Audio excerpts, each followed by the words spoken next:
sadyang may kapwang sarili. Dapat hainan ang pagsisilbi at mamangha. Ligaya'y dadalisay pag sa kapwa-buhay mo ay naalay. Bawat galing gamitin sa paglingap, laging damhin kung may naghihirap. At tandaan, ganyang pagmamahalan, unang-unang atas ng kabanalan.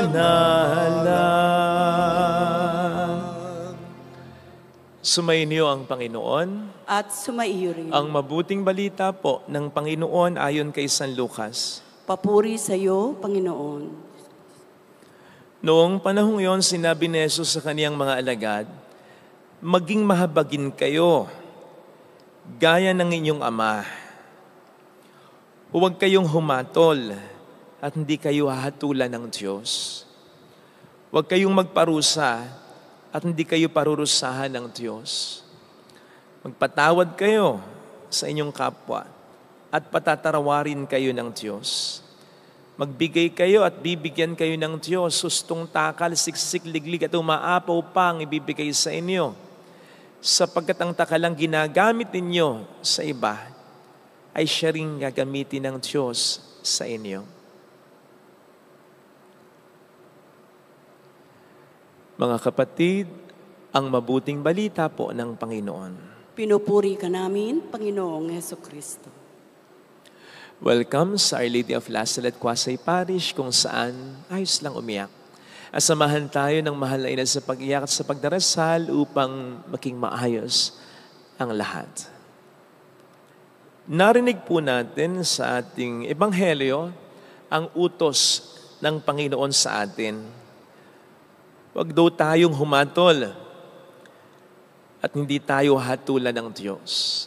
Sa lahat siguro ng mga Bible verses, higit pa nga siguro sa pinakasikat na For God so loves the world, John 3:16. Ito yung paborito at kabisadong kinokot ng mga taong gumagawa ng kalokohan. O sabihin na natin, nasa estado ng paggawa ng kasalanan. Halimbawa, yung mga nangangalo niya, yung mga nagsasama ng hindi kasal, yung mga nagdadamit, kumikilos, nagsasalita ng bastos o malaswa, mga nagpapa 5, 6, etc. Huwag mo akong husgahan. Wala kang karapatan. Para bang gusto nilang isunod. Nasa Bible yan. Pero tama nga po ba ang interpretasyon nila? Hindi nga ba tayo talaga pwede at dapat humusga? Paano yun kung ganon? Hindi nga ba't ang pangunahing turo ng ating Panginoon sa atin ay ang gawin ng mabuti at iwasan ng masama? Paano natin magagawa ang mabuti at maiwasan ng masama if in the first place ay hindi natin huhusgahan ng isang bagay ay mabuti, ng isang bagay ay masama? We need to pass judgment. At hindi nga bang isa sa pangunahin nating responsibilidad bilang mga Kristiyano ay ang itama ang ating kapwa-tao kapag may mali ng ginagawa ito. In fact, nagbigay pa sa atin ng mga steps ang ating Panginoon upang gawin ito. Kung paano gagawin ito? Paano natin siya maitatawa o sino mang nagkakasala if in the first place ay hindi mo natin huhusgahan na ang ginagawa niya ay mali talaga, mali yan. Hindi naman po pwedeng ang katotohanan ay depende na lamang sa palagay natin, sa opinion natin, batay sa kung ano ang gusto natin. Sapagkat ang katotohanan, nagdidikta kung ano ang tama at kung ano ang mali, ay yung turo ng Diyos lamang. Katotohanan galing sa Panginoon lamang. Kaya ang anuman na kontra dyan ay kasinungalingan. Ang anuman na kontra dyan ay mali na. Paano mo masasabing kasinungalingan ang isang bagay o mali ang isang bagay na kontra nga sa turo ni Kristo kung hindi mo na nasasabihin mali ito? Kung hindi mo nasasabihin kasinungalingan ito? Kung hindi mo nahuhusgahan na mali nga o kasinungalingan ito. Kung paanong sinasabi nating masama ang pangangalo niya, ang pagnanakaw, ang pagpatay, ang kasinungalingan. O hindi ba? Passing judgment yan. Panghusga. So pwede ba talaga tayong hindi humusga? Hindi. Kailangan nating humusga. Parte ng ating buhay ito upang mabuhay tayo ng sumusunod sa Diyos, upang mabuhay tayo ng maayos. So ano itong sinasabi ng Panginoon dito na hindi tayo dapat humusga upang hindi tayo husgahan? Huwag po natin ialis sa konteksto. Magkakamali tayo, mahuhulog at mahuhulog tayo sa kawalan kapag aalisin natin sa konteksto ang sinasabi sa Ebanghelyo. Sana napansin po ninyo na bago sabihin ni Kristo na huwag tayong humatol upang hindi tayo hatulan, ay sinabi muna niya dito, maging maawain o mahabagin daw tayo tulad ng Ama. Ayun. Yun ang konteksto. Ang sinasabi dito ni Kristo ay tumulad tayo sa Ama na maging mahabagin. Paano tayo mahabag kung hindi mo na tayo husga? Mali yan. Pero binibigyan kita ng tsansa, hindi kita hinuhusgahan na hanggang dyan ka lang. Ayun yun ang pagiging maawain Yun ang pagiging mahabagin Pero bago mo ibigay yung awa mo, yung habag mo sa pagkakamali ng isang tao, kailangan mo munang husgahan na mali yung ginawa ng tao. Basically, ang konteksto, pwede tayong humusga for as long as tularan natin ng Ama. Humusga tayo ng may awa. Sa ganun ng Diyos. Ang Biblia ay hitik sa maraming mga halimbawa ng paghusga ng Diyos sa kamalian na ginagawa ng tao o ng isang bayan ng mga tao. Nandyan pa nga nagpaparusa ang Diyos. Kapag hindi tumitigil sa pagkakasala ang tao. Pero ang lahat ng mga judgments ng Diyos ay may habag, may awa. Ang ibig sabihin daw po ng habag ay yung hindi mo ibigay sa isang tao kung anong deserve nito. Batay sa kasalanan nito. Sapagkat, totoo lang naman, kung ibibigay ng Diyos sa atin kung anong deserve natin, baka wala na tayo sa mundong ito. Malamang sa wala na tayo sa mundong ito. Kaya yung pag-iral ng mundong ito at pag-iral natin ay maliwanag na patunay na inuhusgahan tayo ng Diyos ng may habag, ng may awa. So, dapat maging ganun din tayo sa ating kapwa. Humusga tayo ng may awa, ng may habag. Ang unang paraan, marahil ay yung pagbibigay ng benefit of the doubt sa isang taong makasalanan. Lalong-lalo na kung hindi natin alam ang buong katotohanan. Sapagkat in the first place, ako naniniwala na wala namang matinong tao ang magnanais na siya'y magkasala at magkasala ng magkasala. Wala naman sigurong taong pinlano na siya'y maging magnanakaw. Wala naman sigurong tao na bata pa lang pinangarap ng siya'y mangalo niya. Wala naman sigurong tao na ginusto na siya'y pumatay. May mga kondisyon and certain conditions led to another conditions leading them into their sinful state or condition or situation. Hindi naman din natin po pwedeng sabihin na kung ako nakasakalagayan mo, hindi ko gagawin yung ginawa mo. Hindi tayo sigurado. Nasasabi lamang natin yun sapagkat wala pa tayo talaga, definitely, sa kalagayan ng tao. And besides, magkakaiba tayo. Iba ang ating kakayanan, iba rin ang ating kapaligiran, iba ang support system natin. Kaya maganda na nagbibigay din tayo ng benefit of the doubt isang taong makasalanan. Again, lalong-lalo na kung hindi natin alam ang buong katotohanan, husgahan pa rin natin siya ng may awa. Sapagkat kung hindi tayo husgahan ng may awa sa isang taong makasalanan, husgahan na tayo ng may yabang. At yun ang ayaw ng Panginoon, humusga tayo ng may yabang. In fact, ito ang konteksto ng ating Ebanghelyo ngayon. Ang isa sa mga pinatatamaan niya ay ang mga skriba at pariseyo na humusga ng may yabang. Natatandaan niyo naman siguro, yung publikano at yung pariseyo na nagpunta sa templo, Panginoon, nagpapasalamat ako sa iyo. Sabi ng pariseyo na hindi ako katulad ng taong ito. Panghuhusga ng may yabang. Meron akong nabasang text, nakakatawa. Ito'y may connection sa pinagdaanan ng ating bayan. Hindi nga ba, few years ago, na-COVID din tayo. And then, ilang linggong nakararaan, may bumagsak na tulay. And just recently, dinala sa ICC, sa ex-President Duterte. Ang sabi nung quote ay, Nung COVID, naging doktor lahat. Nung nasira ang bridge, naging engineer lahat. Ngayon naman, lawyer na lahat. Ano ka ba talaga?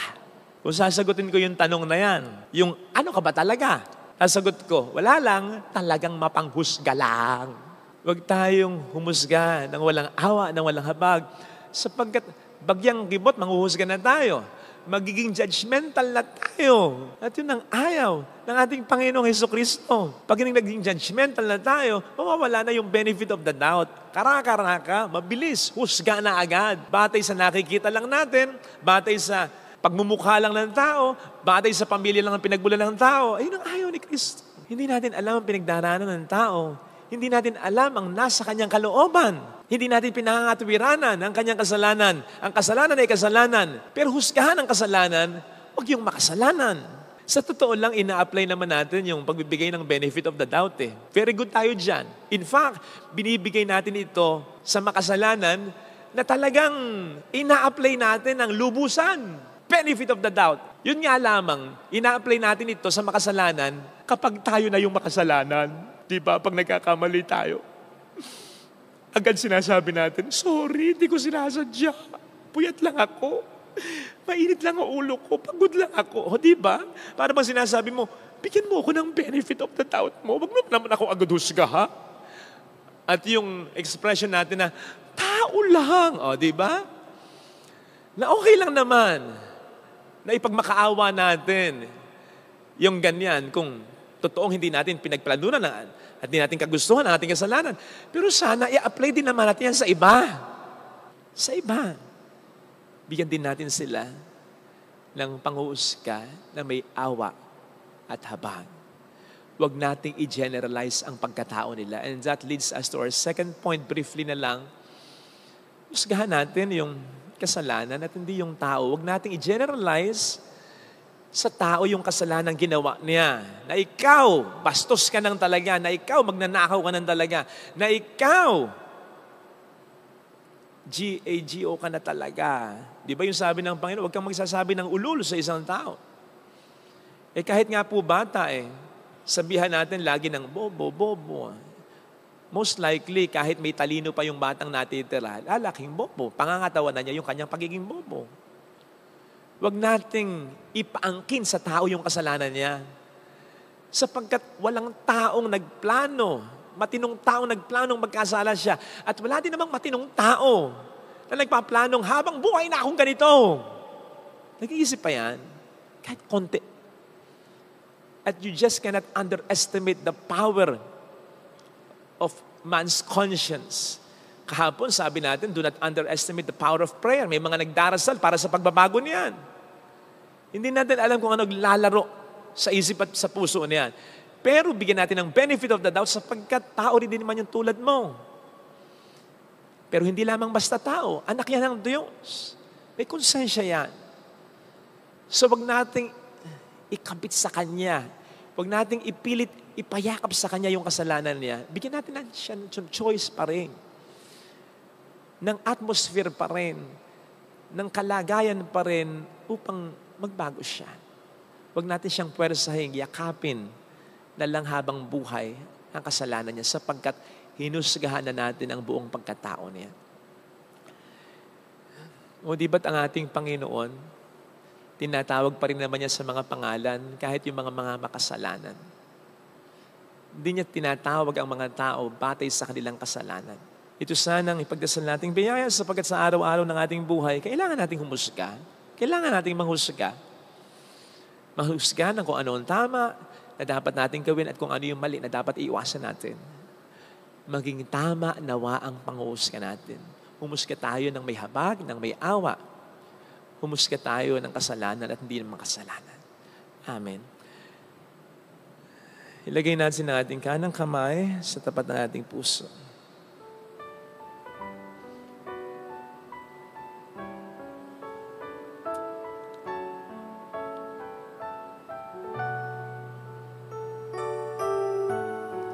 Awitin natin, alam kong may magagawa ang Diyos.